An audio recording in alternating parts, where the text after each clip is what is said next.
Ramgajong wadhi mbele gi weche manyien mag ang'ich welo. Gwenge mag Oyugise kaunti ma Homa Bay higni mathoth mokalo ne kod kar neno winy achiel kende piny Kenya mane nitie kod winy mag mbusi kata white pelican. Kata kamano ne odar kaluwore gi juang' manojwang' godo kar neno winyno.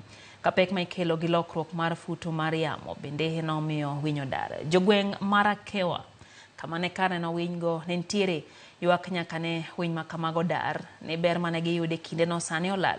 Ka gin gi geno ne piny owacho biro timo duto mar neno ni alworano obedo makare mondo mi ywak kata owinjie ywak winygo kendo.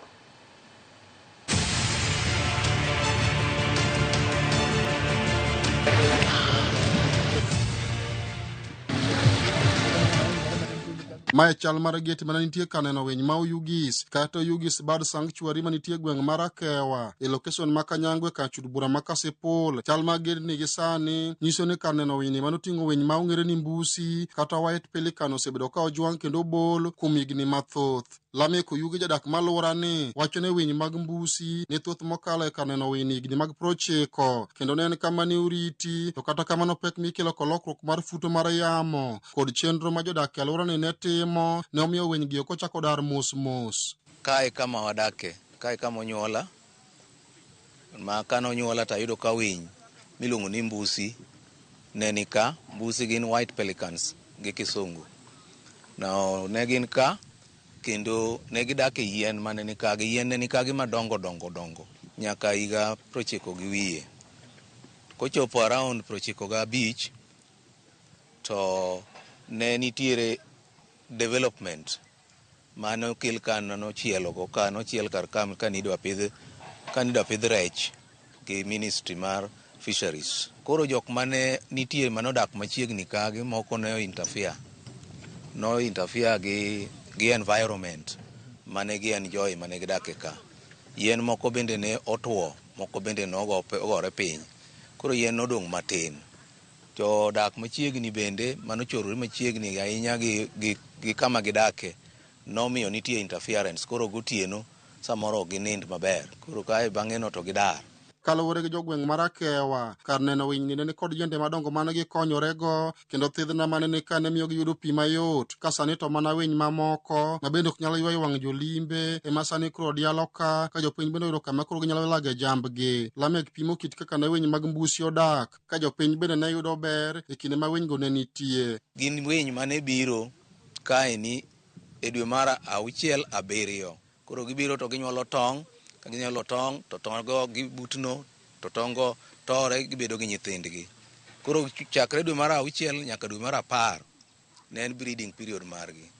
During that time jothurwa ka diere kanyono ne pidho njugu mang'eny.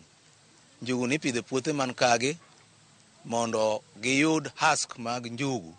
Njugu ema ne gigero go ute mane gidak godo.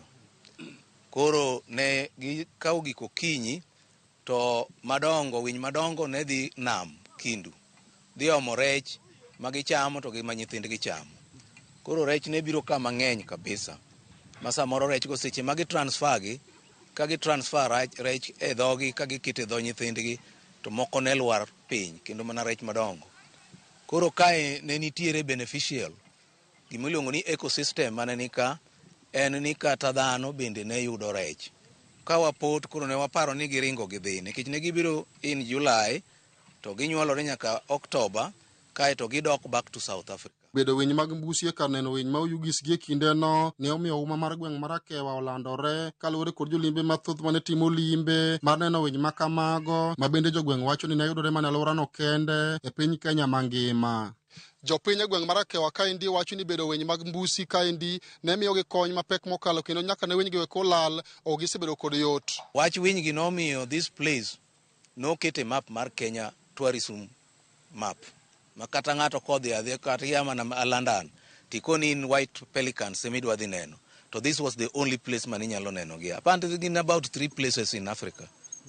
In the whole of Africa, one nitiere South Africa, one was here, and I think West Africa there is also one. Benefit mane mbusi gi kelo ka chon ka pod wan mane primary school nwaneno ka tourist wasunge a Nairobi kendo ne gibiro gichung' malo kacha dho ndara, kendo ne gibiro ka gineno ka nikech ne gin kod route map mane kelo gi kuonde mane ginyalo visit. Koro ka was one of the place mane gi visit mana nikech winygo. Kata odoko ni winygo ne dar tuduoge ka neno winy gi e kindeno, jogweng' wacho ni ne gin kod mor nikech welo mana timo limbe kanyo ne wegi kod lokruok ka osuru bende ni choko. Nwachiedo mwaketo gate. E thuolono ne nitie welo mane biro. Seche mane welo gi biro ne gikelo income ne the former Homa Bay County Council. Gima duong' kuom winy mag mbusigi ne gin social birds. Gibedo kanyakla. Seche duto ne gin kanyakla. To kendo ka giwuok, ok ang'e ni giwinjore nade, ka giwuok to giwuok tedichiel. Kendo ka giduogo to moko kuongo biro limo kaka situation kama ne gidake chal.